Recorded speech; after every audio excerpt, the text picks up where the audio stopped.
ভারত এবং আমেরিকার মধ্যে গতকাল একটি প্রতিরক্ষা সহযোগিতা চুক্তি স্বাক্ষরিত হয়েছে। শেষ পর্যন্ত বাংলাদেশের বিষয়টি ভারতের হাতে ছেড়ে দিয়েও ভারতের সাথে চুক্তি করার জন্য আমেরিকা রাজি হলো। এই চুক্তির ফলে বাংলাদেশে কি হতে পারে? এখন এই মুহূর্তে ডক্টর মোহাম্মদ ইউনূস এবং তার উপদেষ্টা পরিষদ এবং সমন্বয়কারী যারা আছে তাদের কি হতে পারে? এদের কিছু অংশ পালিয়ে যাবে সেফ এক্সিট নিয়ে, বাট যারা পালাতে পারবে না। কোনো কারণে কি আওয়ামী লীগের সঙ্গে এনসিপির একটা সমঝোতা হতে চলেছে, সেটা পর্দার আড়ালে? সেই ক্ষেত্রে আওয়ামী লীগ এনসিপিকে কোনো প্রস্তাবনা দিয়েছে, কিংবা এনসিপি আওয়ামী লীগকে কোনো প্রস্তাবনা দিয়েছে, কিংবা সেরকম কোনো কিছু কি পর্দার আড়ালে হচ্ছে?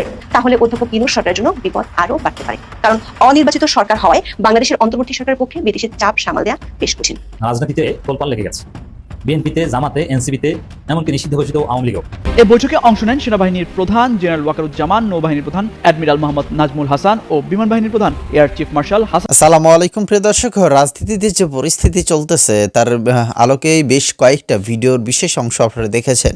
বাংলাদেশের রাজনীতিতে এখন তোলপাড় যে তিন বাহিনীর প্রধান কেন প্রধান উপদেষ্টা ডক্টর মোহাম্মদ ইউনূসের সাথে বৈঠক করছিলেন। গতকালকে রাতে যে ঘটনা ঘটে গেছে, ইতিমধ্যেই আপনারা সেগুলো অনেক ভিডিও দেখেছেন। তো আজকে আমরা সেই ফলাফলটা পেলাম যে অবশেষে জানা গেল প্রধান উপদেষ্টা ডক্টর মোহাম্মদ ইউনূসের সাথে কেন দেখা করলেন এই তিন বাহিনীর প্রধান। চলেন আমরা এই বিষয়ে মূল ভিডিওটা দেখে আসি, সেখানে থেকে জেনে আসি আসলে ঘটনা কোন জায়গায় গিয়ে ঠেকলো। নৌ ও বিমান বাহিনীর প্রধানরা সেখানেই কথা বলেন প্রধান উপদেষ্টা অধ্যাপক ডক্টর মোহাম্মদ ইউনূসের সাথে।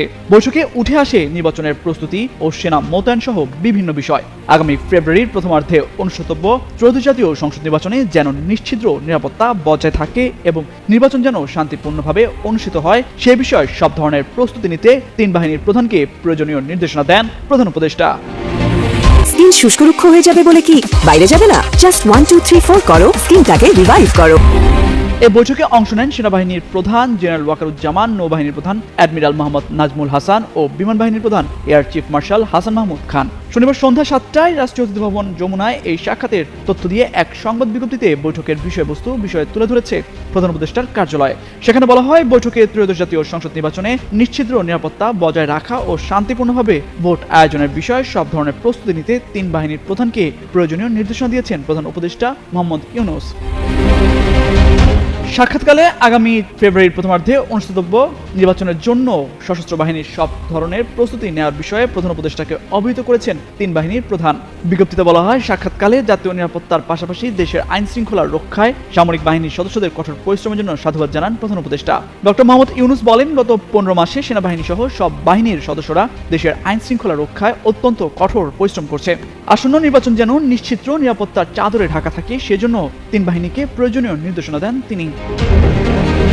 তিনি বলেন, ফেব্রুয়ারির প্রথমার্ধে অনুষ্ঠিতব্য নির্বাচন অবাধ, সুষ্ঠু, নিরপেক্ষ, শান্তিপূর্ণ ও উৎসবমুখর করতে অন্তর্বর্তীকালীন সরকার প্রতিশ্রুতিবদ্ধ। নির্বাচন ঘিরে আইন শৃঙ্খলা রক্ষায় 90,000 সেনা, 2,500 নৌবাহিনী এবং 1,500 বিমান বাহিনীর সদস্য মোতায়েন থাকবে। প্রতিটি উপজেলায় 1 কোম্পানি সেনা মোতায়েন থাকবে। বৈঠকে আগামী 21 নভেম্বর সশস্ত্র বাহিনী দিবসের আয়োজনে প্রধান উপদেষ্টা। প্রতিবেদনটা দেখার পর হয়তো আপনারা বুঝে গেছেন, জেনে গেছেন যে আগামী নির্বাচনকে কেন্দ্র করে প্রধান উপদেষ্টা ডক্টর মোহাম্মদ ইউনূস তিনি এই বৈঠকের আলোচনা করেছেন, এই ডাক্তার দিয়েছিলেন। তবে হ্যাঁ, এইখানে অনেকেই ভাবছিলেন যে প্রধান উপদেষ্টা ডক্টর মোহাম্মদ ইউনূস তিনি বিরক্ত হয়ে গেছেন, তিনি পদত্যাগ করবেন কি না, এইটার এখন কোনো সুযোগ নাই। তিনি পদত্যাগের কোনো কথাই ভাবছেন না।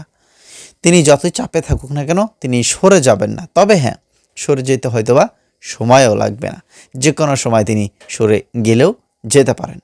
তবে আওয়ামী লীগকে ঠেকানোর জন্য হয়তোবা তিনি এই সিদ্ধান্ত নিচ্ছেন, বা গতকালকে যমুনা রাত্রেবেলা এই তিন বাহিনীর সাথে তিনি বৈঠক করেছেন।